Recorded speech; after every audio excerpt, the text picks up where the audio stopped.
आजच्या व्हिडिओमध्ये आपण रव्या खोबऱ्याचे लाडू करणार आहोत। त्यामध्ये एक असा पदार्थ घालणार आहोत त्यामुळे लाडू अजिबात भुसभुशीत न होता लाडूला बाइंडिंग छान येते। रव्याचे लाडू न खाणारे सुद्धा मागून मागून खातील एवढे चवीला छान होतात। लाडू करण्यासाठी आपण पाणी, साखरेचा पाक, दूध, मलाई काही वापरलेलं नाही। त्यामुळे हे रवा लाडू 1.5 महिना ते 2 महिने छान टिकतात। एकदम मऊसूत असे होतात। नमस्कार, मी सेजल देशी तडका मराठीमध्ये तुमच्या सगळ्यांचं खूप खूप मनापासून स्वागत करते। आपण लाडू बनवण्यासाठी इथे 200 ग्रॅम एवढं तूप घेतलेलं आहे। ह्यातलं आपल्याला 2 चमचे तूप घालून घ्यायचंय। तुम्ही वजनी प्रमाण म्हणाल तर हे 200 ग्रॅम एवढं तूप आहे आणि वाटीच प्रमाण म्हणाल तर हे 1 वाटी एवढं तूप आहे।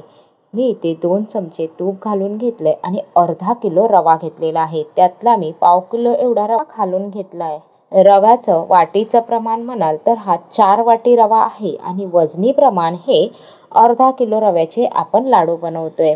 रवा भाजताना सुरुवातीला 5 मिनिटं गॅस मध्यम ठेवायचा आहे। 5 मिनिटं झाले की नंतर गॅस कमी करूनच रवा भाजून घ्यायचा।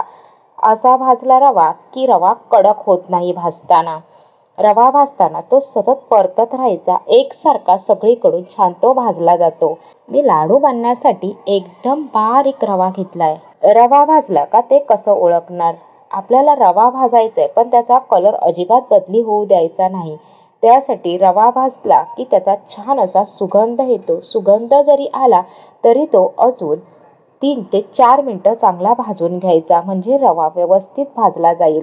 रवा इथे आता माझा भाजून झालेला आहे। अजिबात त्याचा कलर बदली नाही झाला पण छान त्याचा सुगंध यायला लागला। सुगंध आल्यावर सुद्धा मी 3-4 मिनिटं अजून तो छान असा परतत राहून भाजून घेतला। रव्याला भाजताना अजिबात त्याला असंच सोडायचं नाही तर सतत परतत राहायचं, म्हणजे रवा एकसारखा छान भाजला जातो। रवा भाजून झालाय। मी आता हा एका परातीमध्ये काढून घेते। तुम्ही परातीमध्ये, ताटामध्ये, कशामध्येही रवा काढून घेऊ शकता। भाजल्यावरती असा सोडून देऊ नका, दाबून ठेवून द्या। रवा गरम असतो त्यामुळे त्याची वाफ आतमध्ये तयार होते आणि रवा जो आहे तो छान मऊसूत राहतो, कडक होत नाही। म्हणून भाजल्यावरती त्याला असा दाबून ठेवा। आता आपला दुसरा बॅचचा रवा आहे तो पण आपण ह्याच पद्धतीमध्ये भाजून घेऊया। जो पाव किलो रवा शिल्लक होता भाजायचा तो पण मी भाजून घेतला। तो पण आपल्याला असाच त्याच रव्यावरती काढून घ्यायचा आहे आणि त्याला सुद्धा आपल्याला दाबून ठेवायचं आहे, म्हणजेच आतमध्ये सगळा रवा छान असा वाफेने मऊ होईल। अजिबात रवा कडक राहणार नाही।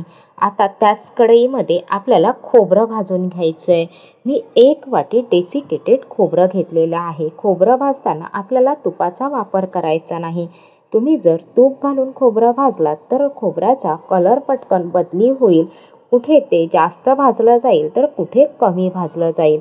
खोबऱ्याला आपलं असं तेल असतं, त्यामुळे तूप न घालता जर तुम्ही खोबरं सतत असं परतत घेऊन भाजून घेतलात, खोबरं एकसारखं चांगलं भाजलं जाईल आणि खोबऱ्याचा कलरसुद्धा बदली होणार नाही। तुम्ही हे लाडवामध्ये खोबरं घातलंय हे सुद्धा ओळखता येणार नाही। तर इथे आता मी सगळं खोबरं जे आहे ते भाजून घेतलेलं आहे।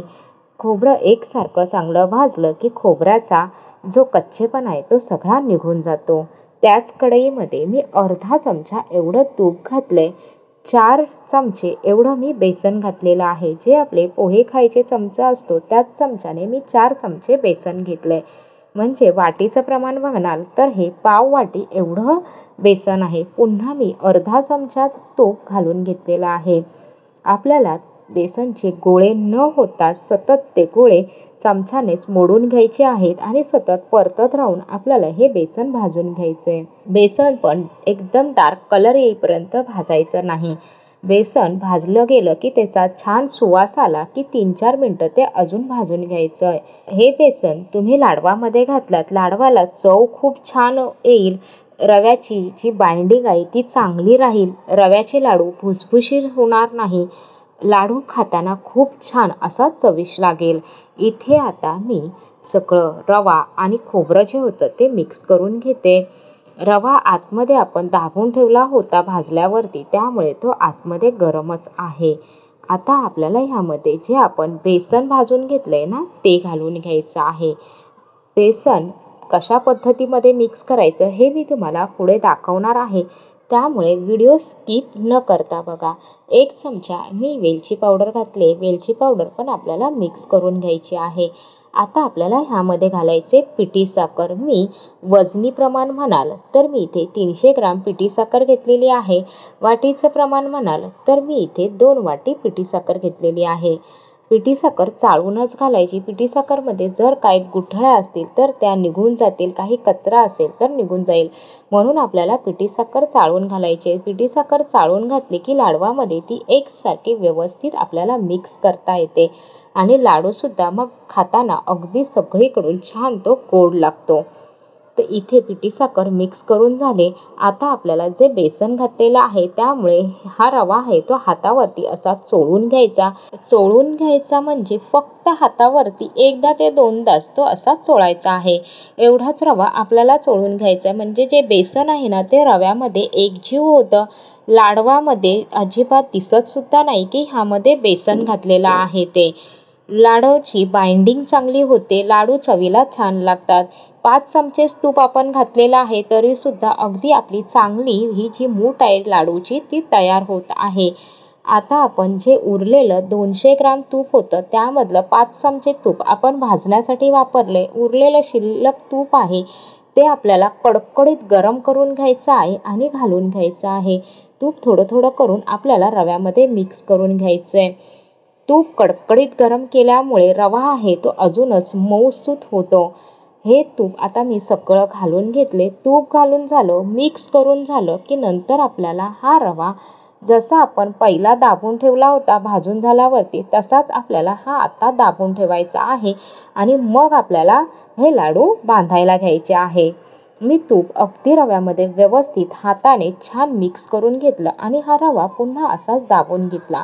रव्याचे लाडू तुम्ही बघाल तर अगदी ते पटापट वळले जातात. अजिबात हे लाडू वळायला वेळ लागत नाही. तुम्ही ह्यामध्ये तुमच्या आवडीनुसार कोणतेही ड्रायफ्रूट घालू शकता. मी मनुका लावून घेतलेला आहे. असा मनुका वरून लावून घ्यायचा आणि पुन्हा तो तसा दाबून घ्यायचा. आपला हा रव्याचा लाडू तयार झालाय. तुम्ही बघाल तर अजिबात त्यामध्ये कुठेच कुणालाच कळणार नाही की ह्या लाडवामध्ये बेसन घातलेलं आहे. तुम्ही जर ज्यांना हे रव्याचे लाडू खायला आवडत नाही त्यांना जर एक खायला दिलात ना तरीसुद्धा ते पुन्हा मागून घेतील, असे हे चवीला छान होतात. आपण यामध्ये खोबरं घातलेलं आहे, बेसन घातलेलं आहे, त्यामुळे हे लाडू चवीला खूप छान होतात. आपण हे लाडू बांधण्यासाठी अजिबात दुधाचा, पाण्याचा वापर केलेला नाही. हे लाडू 1.5 ते 2 महिने छान टिकतात. फ्रेंड्स, तुम्हाला एक छोटंसं निवेदन आहे. तुम्हाला रेसिपी आवडली तर लाईक, शेअर, सबस्क्राईब करायला विसरू नका. मी तुम्हाला अजून एक लाडू करून दाखवलेला आहे. मी आता याच पद्धतीमध्ये सगळे लाडू करून घेते. सगळे लाडू इथे करून झालेले आहे. मी तुम्हाला एक लाडू तोडून दाखवते. लाडू तोडतानाच तुम्हाला समजलं असेल अजिबात तो भुसभुशीत झालेला नाही तर छान मऊसूत असे आपले लाडू झालेले आहेत. आपण ह्याच्यामध्ये दूध, पाणी, मलाई काही वापरलेलं नाही, त्यामुळे हे लाडू अगदी छान 1.5 महिना ते 2 महिने टिकतात. साखरेच्या पाकाचे जेव्हा आपण लाडू करतो त्यावेळेस साखरेचा पाक जर बरोबर झाला नाही त्यामुळे लाडू बिघडण्याची शक्यता असते. हे लाडू करताना अजिबात कोणतं टेन्शन नाही. अगदी पहिल्यांदा जरी तुम्ही हे लाडू करत असाल तरी सहज करू शकता. इतकी ह्या सोप्या पद्धतीमध्ये मी तुम्हाला लाडू दाखवलेले आहेत. बेसन घातलेलं आहे त्यामुळे लाडूला बाइंडिंग पण छान येते आणि चव पण छान येते. आपले इथे अर्धा किलोच्या प्रमाणामध्ये रवा खोबऱ्याचे लाडू बनवून तयार झालेले आहेत. तुम्हाला रेसिपी कशी वाटली कमेंट करून सांगायला विसरू नका. भेटूया पुन्हा लवकरच नवीन रेसिपीसोबत नवीन व्हिडिओमध्ये. तोपर्यंत खात राहा, मस्त राहा. व्हिडिओ संपूर्ण बघितल्याबद्दल तुमचे मनपूर्वक धन्यवाद.